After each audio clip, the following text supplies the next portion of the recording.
Yo, what's up, everybody? We're back with another video today, and look who it is. It's my co-host, OG co-host, Mr. Melvin. Yo, there you go, Melvin. How you What's feeling going today? on, y'all? Bro, what's going on, bro? I feel amazing. I feel blessed. I feel chill as fuck right now, man. I'm ready to talk some ball and conversate with you, my boy, compa. Hey. Yo, man, we back with the footy, bro. We here to talk about some UCL, man. So, I mean, let's get started with it. I had PSG Liverpool as the first ones to talk about. I mean, let's talk about your favorite team, Barcelona, man. How we feeling on Let's Barcelona, do it, man. man? So, as we can see here through the injuries, you guys are gonna be missing out on your wingbacks, damn near, bro. Or Yeah, maybe bro. not. Kunde You never and know. Balde. Kunde and Balde are out, bro. And honestly, after their recent performances they've been having, this is low-key a blessing in disguise. They have not been great defensively this season. They took a massive decline, bro, and I don't know. So I'm happy with this Joao Cancelo slash Eddie Garcia slash Ronald Araujo fullbacks rotations while they're out. So I'm looking forward to that. And yeah, man, it's gonna be a I tough mean, game though. I I think think it's it's also tough, a blessing in disguise that Marcos Llorente is out too. It's not just because he's out suspended. I mean, it's only gonna be the first leg, but I think that's a blessing for you guys as well. bro. And he's a workhorse. He's a workhorse. He's tireless. Like that fool has like 99 stamina. So him going out of the field and missing that first touchdown was huge. I need the midfield to have a huge game. I believe we have Frankie de Jong back. So that Frankie Pedri partnership's back. But I feel like we should keep Mark Bernal, bro. He's been on. He's a CDM that can score goals, bro. Like I've never seen that ever at Barca. Like that's rare. You know I what I mean, mean? for more 5 goals like a this season. DM, because I feel like Fermin is like that for you guys. If you said like a midfielder who can score goals, more like that DM that can also attack. Because you guys are so used to having like Yeah. Busquets. I mean, from here, like I don't really follow like Barca, like the injuries and all this, but from here it says Frankie. You think he's gonna be out for the game or not? I think Frankie de Jong's gonna miss that La Liga game, the La Liga game against Atleti. But I think the first leg, I think he makes it. I don't think he starts, but he gets 45 minutes for sure. It's looking like he gets that 90 minutes like at the Metropolitano. I mean, yeah, it is gonna be at the Metropolitano. You know those games are tough, man. Those games are tough for anybody, So it's but tough. once they hit the Barca home stadium, then that's a whole different match. But for that first game, I feel like it's not gonna be as bad as that 4-0 as it was Hmm. in La Copa, but UCL is different. Atleti, they they strive in UCL, even though they never get there to the last final since like 2014. Back in the day, but they always there in the Yeah. semis. They always like going up there. I mean, this is gonna be a like. And one thing I noticed with Atletico, bro, is they have our number in the Champions League, bro. Like, I think if I remember correctly, it was a 2015, 2016 season. We played Atletico in the semis, bro, and they knocked us out. That could have been an El Clasico final. And I believe that is the final Ronaldo scored penalty in the penalty shootout. That and ever since then, we never beat Atletico in UCL. If it's a league stage match, if it's in another knockout round, they have our number in the Champions League, bro. Madrid has always beaten Bayern. Madrid has always beaten Bayern, and no matter what form Bayern's in, Madrid always find a way. But going with that, let's talk about Madrid versus Bayern, bro. Let's How do you go. feel about Let's see you guys who's going up repping against your Bayern. UEFA rivals? Yeah, yeah. So this Bayern Madrid game, Bayern Madrid, Bayern. Oh yeah, Bayern Madrid. Why am I tripping? Bayern Madrid. Major injuries for Madrid. I mean, it's only one main A injury, lot. but it's the main one. It's Mr. Thibaut Courtois. Few like last week, 2 weeks ago, we found out Courtois is gonna be out for 6 weeks, so he's mostly gonna be missing this whole leg against Bayern Munich. Yeah. You guys might think that this is a huge negative. I mean, it's a negative, but we can't forget who got us in the UCL final, or the last time we made it to the UCL final. It was Andre Lunin all season long, and he helped us go through the final. He had the amazing match, the amazing penalty stops when we played Man City. We played Bayern that round too, and he played in that game too. It is a negative, but yeah, Andre Lunin is still a good keeper, man. It's not like Arsenal playing Kepa Arrizabalaga in the final against City. It's not like that. We actually got a decent keeper. That's the main thing. So I'm not mad. I'm not that mad about. I'm looking at the injuries here. Davies, maybe. Musiala, maybe. And then Neuer. I mean, we'll see if they get to play any of their starter keeper once again, Neuer or Ukrik. We just have to see. And with Madrid, bro, I feel like they already have experience playing with Luna in these type of games, so that's already an advantage, right? It does kind of sad not having Courtois because I mean it's Thibaut Courtois, it's a top 3 goalkeeper of all time. Like this is like a no-brainer that's gonna hurt, right? But Madrid is so comfortable in these games with slotting in a player that already has this experience when a star player goes down. Like you see this all the time with Madrid, bro. Like someone goes down, you have Brahim stepping up. Like Brahim Diaz out of all guys, and Joselu out of all guys stepping up. Like you see these random players step up. Marco Fernandez is another one. Just throwing names out there. Like these guys are not typically in starting 11. You slot them in and they perform. And as a Barca fan, that pisses me off because I know these players aren't world class, but do just enough to get over the hump. So it's going to be interesting because this Bayern is the second most of all time when it comes to goal scoring trios. I think Embiid is first, and then you have Kane, Elisa, and Diaz, the second most goals as a trio ever. So that's pretty insane, and I don't know how this Madrid defense handles it. I think Luke's going to hold his ground. He's a great keeper. I'm excited to see him go back against these wingers. No, yeah, for sure. I'm actually really happy to see as well, because I want to see how Jude or even if Arbeloa, because I'm really accepting the fact that I would like Arbeloa to stay another season. So if Arbeloa can prove himself with Bayern Munich, I feel like he already proved themselves against City. I know City has been up and down this season, so like, but City is City. It's still a big team, and it's not easy for someone to beat them. And not just beat them, but we beat them comfortably both legs. Second leg was a little tougher, but we still got the upper hand easily. With Bayern though. Bayern. So how do you feel about Thiago Pitar starting? Do you think he starts in these games?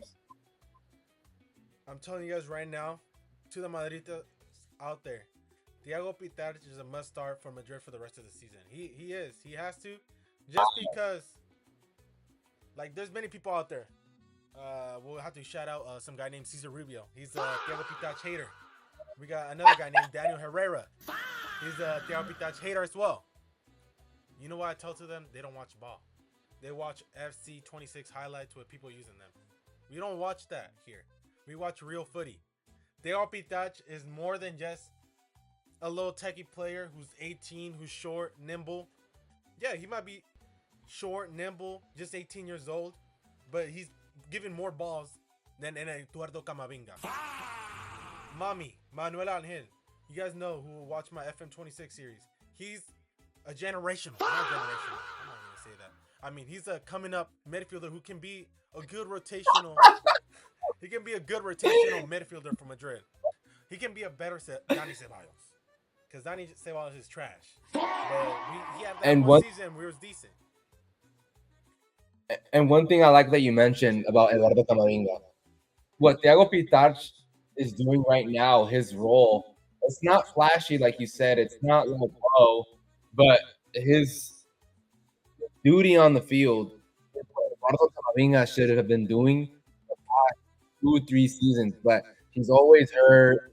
He's always, I mean, he's there, but he's not really contributing as much as he should be at the level of player he is. But then you have someone from La Fábrica, La Cantera, like Thiago Pitarch, and he's doing what Camavinga should be doing in that midfield, pressuring, creating space for these midfielders, right?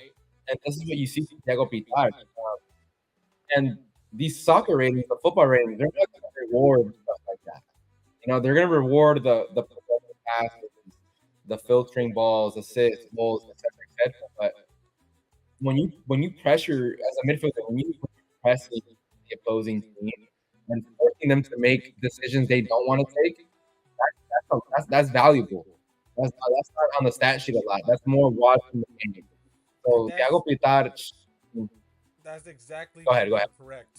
Because with Camavinga, he is creating spaces not just with his runs, but when he asks for the ball.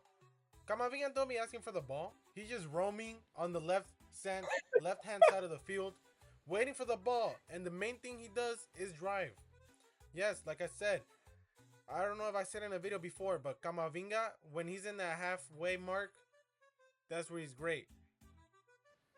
But then you see him trying to be a deep line playmaker, receiving the ball from deep low, and then he's making these passes, these pass backs to either the keeper or to the center back, que le salen flojo. Right. And then you got the forwards from the rival team coming and getting the ball. That's how we lost that clean sheet when we played those 7 Castilla players. All 7 Castilla players, not counting 2, because one was Carvajal, and then I forgot who was the other one, but 2 of them were already main team players. 5 of those Castilla players were all playing more than what Camavinga did in those few minutes he had as well.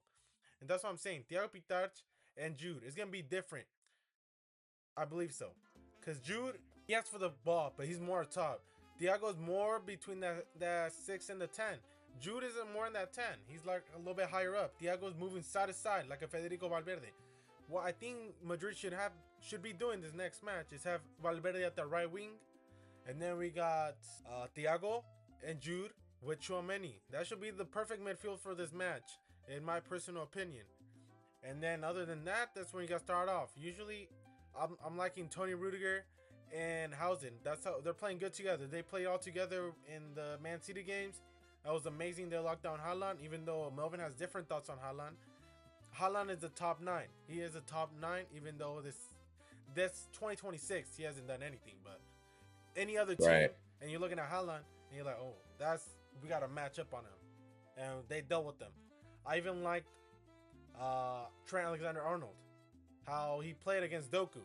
Yes, he's not man-marking him, and it's not only just him defending Doku one-on-one, but it's Trent and buddies. You know what I'm saying? We're going to have Thiago Pitarch, and we're going to have Federico Valverde triple teaming Doku.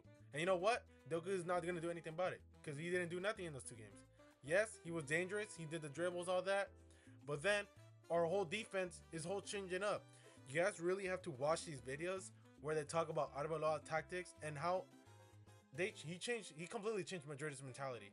Because Madrid were like just a bunch of flojos up top, expecting the ball for the defense in the midfield to recover the ball and just kick it up top, let the runners deal with it, let Vini deal with it. That's why there's so many times where Vini's in a 1v2 and he's crying to the crowd, saying like, "Que mal quiere, que mal quiere."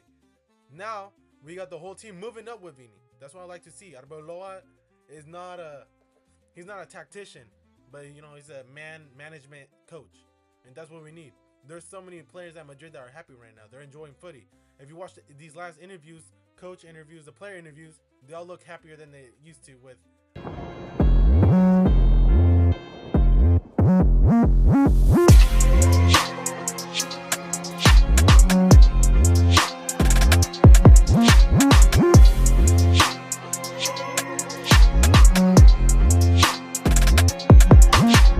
Xabi Alonso. Look when they get subbed out. The whole hug, little talk with Arbeloa, not just some dry handshakes. I'm telling you, Arbeloa is playing some. I'm enjoying Arbeloa, and even though he had a really, really bad start, I'm not gonna put it on him because I remember we had like 6-7 players on break. on that one match. Yes, we are Madrid and we lost to a third division team. That is crazy, but I'm not putting on him the first time. And that's why I like Arbeloa. He takes responsibility. And when he wins, he doesn't say, "Oh, I didn't win. My players won." For him, it's all about the players, and that's what I'm enjoying with Alvaro Arbeloa. And I'm just speaking on Madrid, but the Real Madrid Bayern Munich game, what I'm seeing, if Madrid can come out with the same defensive intensity as they did with Man City, I think Bayern is still going to be a tougher matchup than Man City. I can see Madrid taking like a 2-1 W, realistically. What do you think? This is my team, so I talk a lot. I got to talk a lot about Madrid. Come on. Yeah. I 100%, 100%, I 100% see that view. And I think they're playing in the Bernabeu, right? First leg. I think if Madrid really take care of the ball when they're on offense and defend, like you said, that high defending, and they pull a good result, I think that breaks Bayern so easily, bro. And like I said, and it comes back to the history. Like a lot of people don't realize, like history repeats itself time after time after time until someone breaks it. Bayern, one little thing, Bayern collapses against Madrid, and that's all Madrid need. A little effort from Bayern side. Madrid capitalizes on these efforts.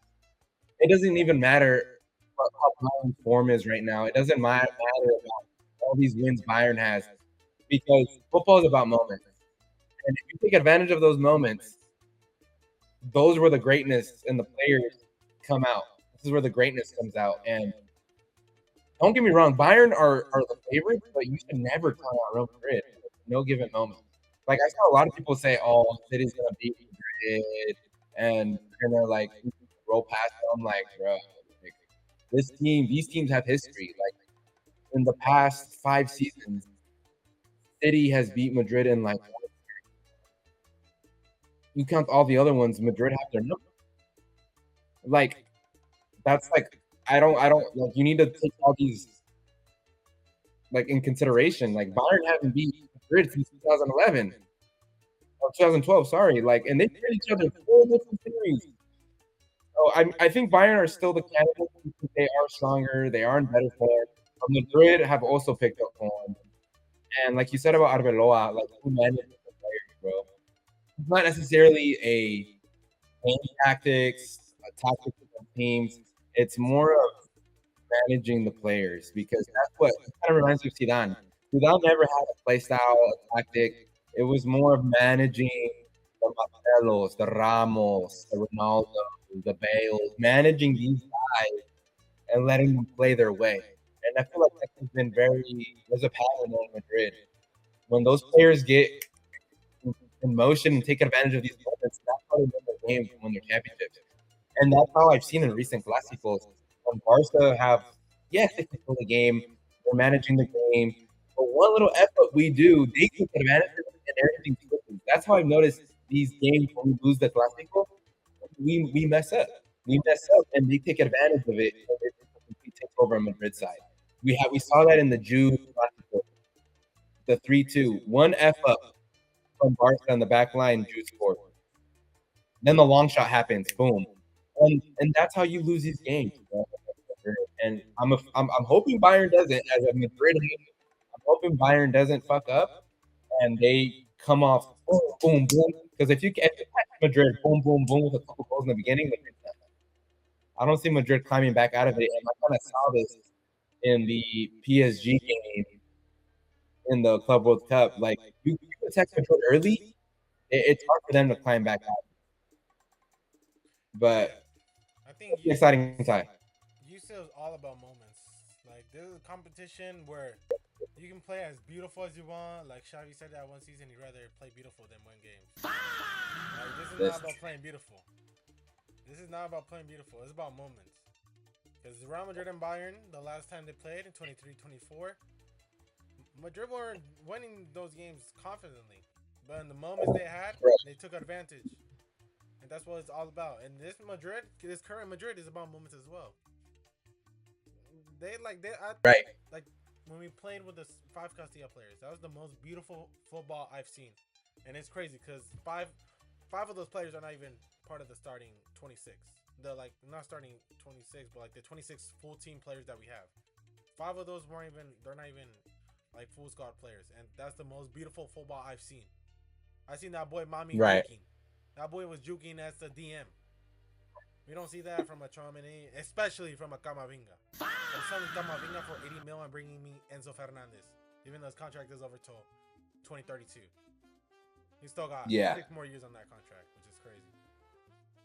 And like now jumping into the next game, and I want to continue about these moments. And I've seen this team start to develop moments like these. Paris Saint-Germain versus Liverpool. Another great tie.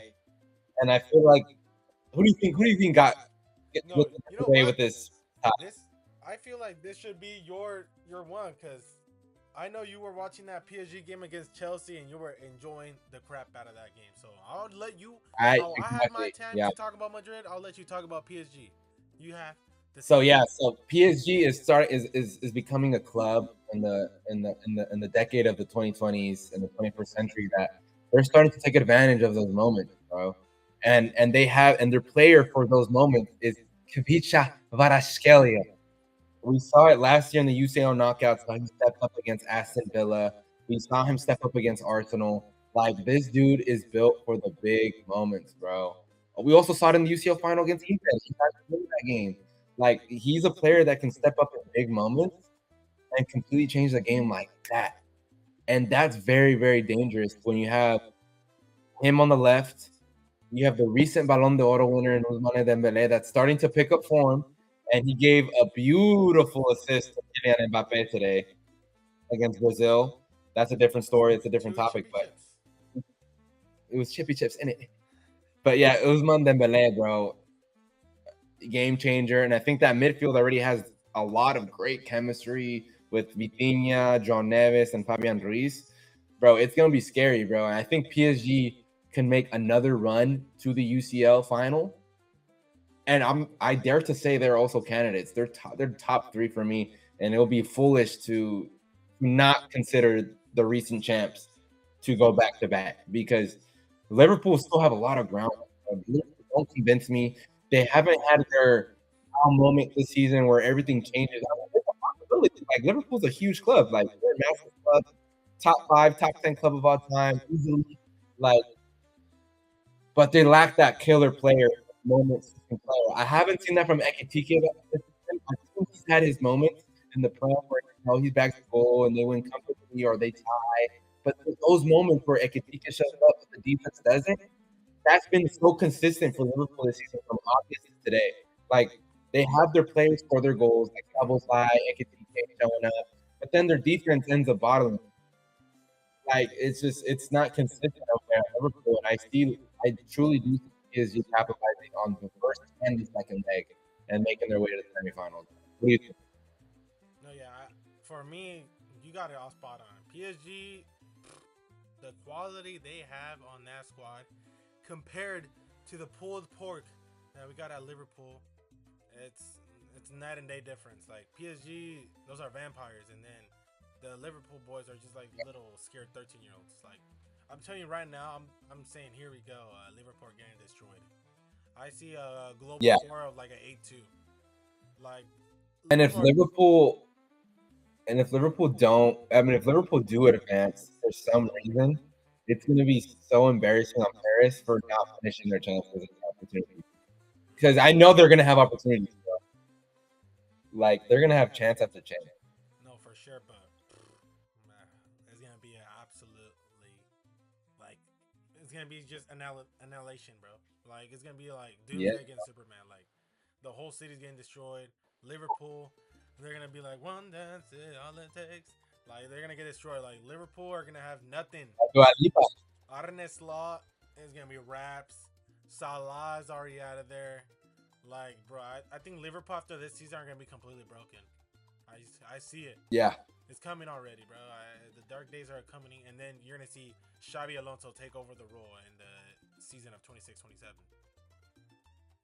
That's a hot take, but I can see that happening. That's exactly what I'm seeing. I mean, we both got PSG going through, man. I think this is just like easy pickings.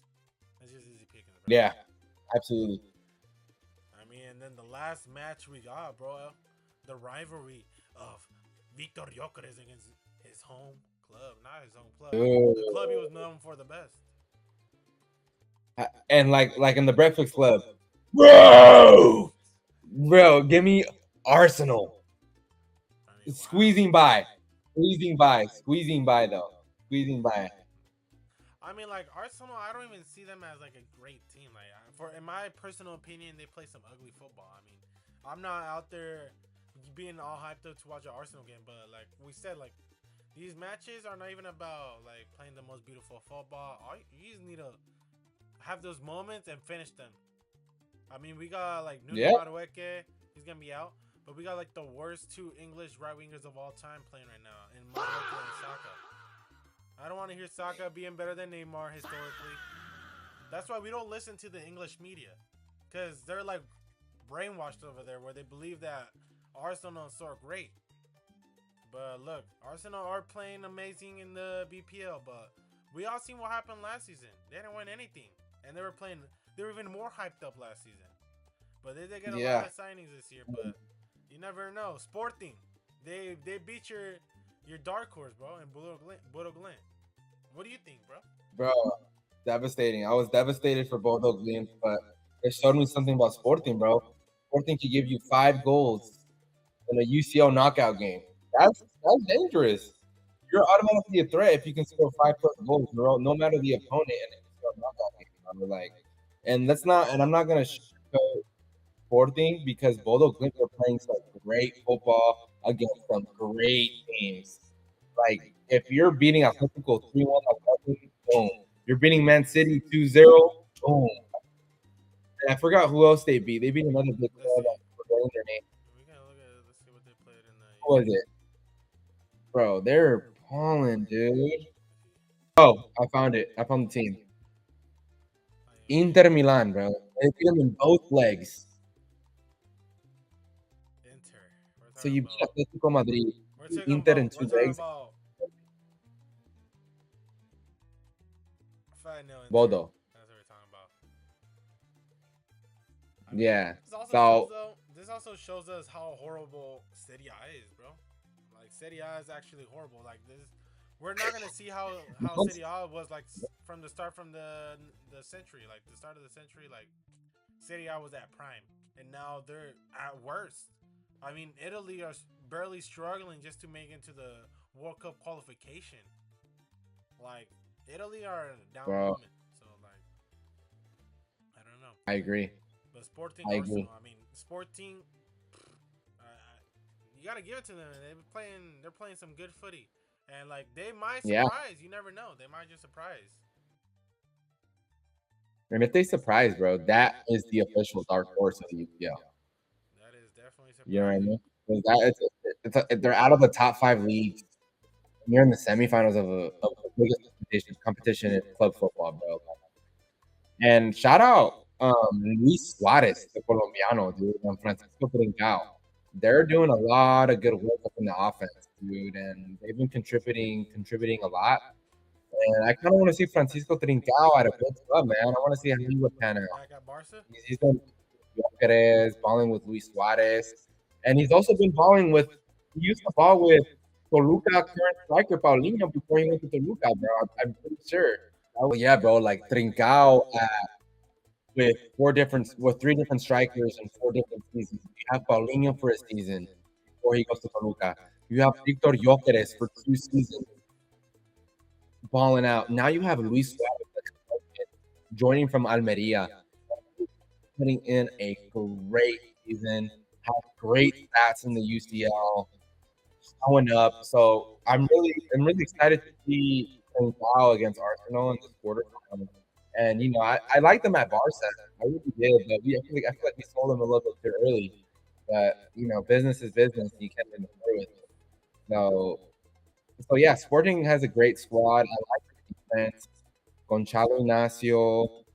I forgot the Belgian center back they have. I don't know if you can look that up, Gabe. The Belgium. They have a defender. They have a Belgian defender, really good defender. He's been balling. I mean, he didn't start last match. Let's see the squad.